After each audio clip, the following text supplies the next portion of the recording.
Bill संसद के दोनों सदनों से पारित हो चुका है। अब राष्ट्रपति के दस्तखत के बाद ये कानून का रूप ले लेगा।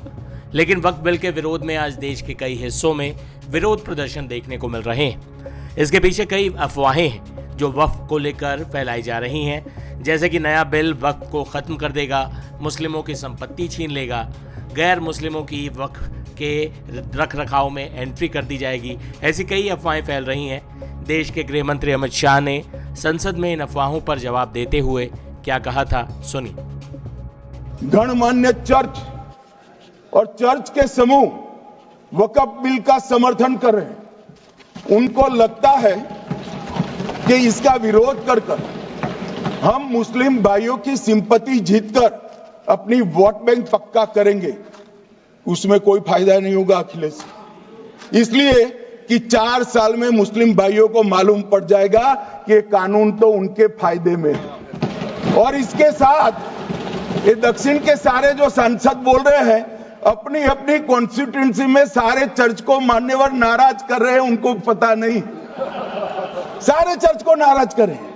सारे चर्च ने रिजोल्व किया है कि हम खिलाफ इसका हम समर्थन करते हैं।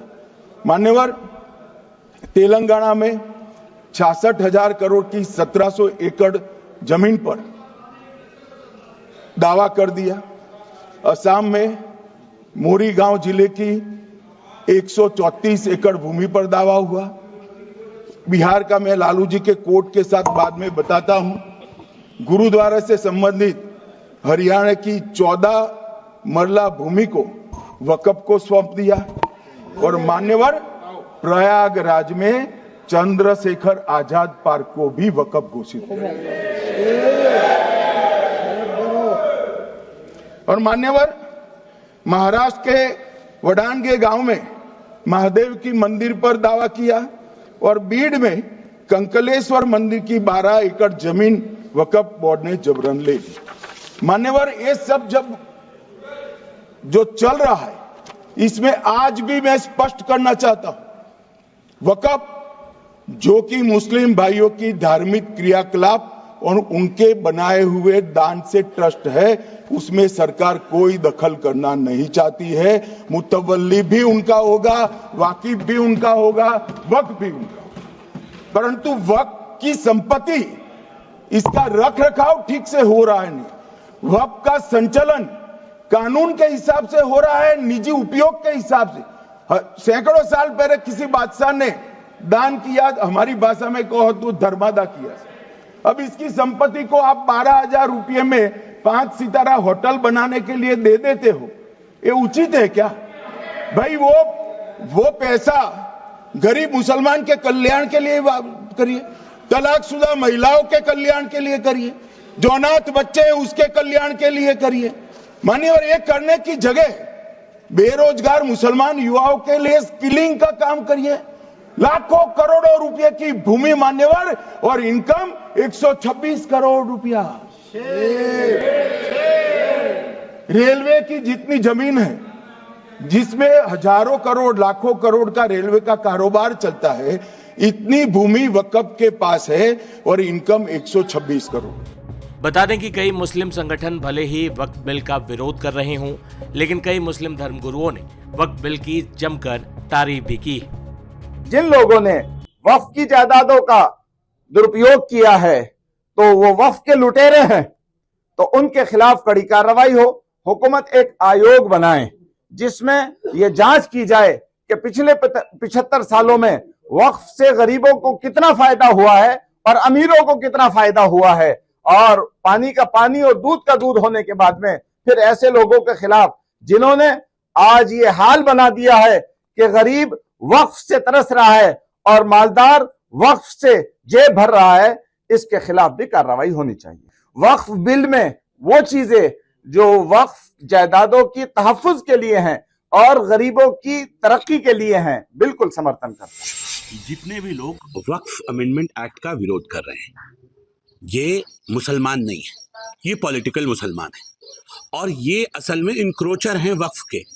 आप ऊपर से लेके नीचे तक जितने मुस्लिम पर्सनल लॉ बोर्ड के मेंबर्स हैं, जितने ये मुस्लिम तंजीमें चल रही हैं या जमात है या जो लोग साथ में आए हमदर्द बन के दिखा रहे हैं, या ओवैसी साहब हैं, ये सब लोग वक्फ के इंक्रोचर हैं। तो बताइए, वक्फ बोर्ड की संपत्ति 200 बीघा के ऊपर अकबर अहमद डंपी का कब्जा है, कांग्रेस के यूथ संजय गांधी जी के साथी, उत्तराखंड के अंदर जहां 200 बीघा में रिसोर्ट बनाया हुआ है। दूसरे इनके सांसद सईदुज्जमा जो मुजफ्फरनगर से सांसद थे, कलियर के अंदर बंगला कब्जा के बैठे हैं वक्फ का। क्या है भाई, असदुद्दीन ओवैसी 8 रुपए एकड़ के किराएदार हैं साल के। 1000 बीघा जमीन, अखबार उठाइए, कागज उठाइए, जो हैदराबाद में जो छपते हैं उन पेपर्स को उठाइए, कैसे कैसे जमीनों के ऊपर आपने उन जमीनों के ऊपर कब्जे किए, कैसे आपके लोगों ने उन्हें बेचा, कैसे आपके भाइयों के नाम पे लैंड ग्रैब का केस चला। वक्फ संशोधन बिल पार्लियामेंट में पास हो चुका है। मैं तमाम उन मेंबरान पार्लियामेंट का शुक्रिया अदा करता हूं जिन्होंने इस बिल के पक्ष में वोटिंग की, और मैं भारत सरकार को भी मुबारकबाद देता हूं कि गवर्नमेंट ने एक अच्छा कदम उठाया, बुराई के खात्मे के लिए एक अच्छी पहल की।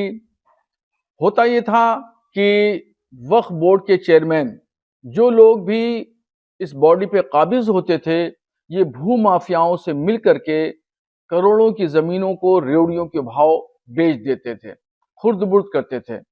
वाकिफ की मंशा के मुताबिक काम नहीं होता था।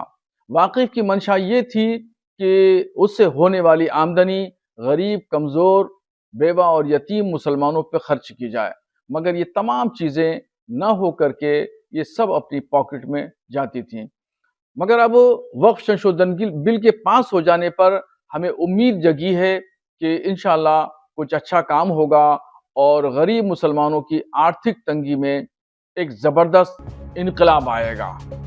बता दें कि नए वक्फ बिल में महिलाओं, विधवाओं, अनाथों का भी खास ख्याल रखा गया है। साथ ही आदिवासियों की जमीन और ऐतिहासिक महत्व की जगहों को भी संरक्षित किया गया है। नए कानून में क्या है ये भी हम आपको बता देते हैं। वक्फ संशोधन विधेयक 2025 में एक नया प्रावधान है जो कहता है कि अगर कोई मुस्लिम अपनी किसी संपत्ति को वक्फ को दान देना चाहता है तो उसे इसकी घोषणा करने से पहले महिलाओं को उनका हिस्सा देना पड़ेगा। इसमें विधवाओं, तलाकशुदा महिलाओं और अनाथों के लिए खास प्रावधान किया गया है। वक्फ संशोधन विधेयक 2025 में आदिवासियों की जमीन को वक्फ घोषित करने से पूरी तरह सुरक्षा दी गई है। यानी भारत में अगर कोई जमीन आदिवासी समुदाय की है तो उसे वक्फ घोषित नहीं किया जा सकता। इसके अलावा ऐसी संपत्ति जो आर्कियोलॉजिकल सर्वे ऑफ इंडिया की संपत्ति है, यानी ऐतिहासिक महत्व की संपत्ति है, उसे भी वक्फ घोषित नहीं किया जा सकता है। वक्फ बिल का विरोध तो जनता कर रही है, खासकर मुस्लिम संगठन कर रहे हैं, लेकिन विरोध प्रदर्शन में पहुंचे लोग कह क्या रहे हैं ये भी सुनिए। देखिए, सबसे पहले बोलेंगे ये है, आज जो प्रोटेस्ट हो रहा है 7 पॉइंट में, ये प्रोटेस्ट हम AIMIM वेस्ट बंगाल से है और हम परसों दिल्ली पार्लियामेंट के सामने था। वहाँ पर कुछ लोग देखे हैं इस बिल के समर्थन में लड्डू बांट रहे हैं, और हम देखे हैं मुस्लिम पासवान लॉ बोर्ड के मीटिंग अटेंड करना था, मुझे अटेंड भी किए, दिल्ली के पार्लियामेंट के बगल में है। उस मीटिंग में जो डिसीजन लिया गया है, क्योंकि 2 तारीख को तो बिल रात में पास हुआ, आज 10 बजे हम लोग जो मीटिंग में था, तो उस टाइम पासवान लॉ बोर्ड ने कहा है कि जब तक इस बिल अगर पास हो जाते तो हम लोग इसके लिए सड़क से लेके पूरा भारत में सड़क से लेके सुप्रीम कोर्ट तक लड़ेंगे जब तक ये बिल वापस ना हो, किसान बिल के जी। थोड़ा बहुत तो पड़ा है, कुछ तो जानकारी। ये जो बिल लाया था, अमित शाह ने परसों कहा है कि इसमें कोई हिंदू और दूसरा धर्म का लोग नहीं रहेगा, लेकिन इस बिल में जो है वो हमारा प्रॉपर्टी है, और जो वो कमेटी बनाना चाहते हैं वो कमेटी में दूसरा लोग घुसाएंगे, और घुसाने के बाद हमारा प्रॉपर्टी वो डिसीजन लेगा कि औकाफ का नहीं है तो औकाफ का नहीं होगा। ये तब तक चलेगा जब तक यहाँ पर वापस औकाफ बिल वापस नहीं होगा, तब तक चलेगा।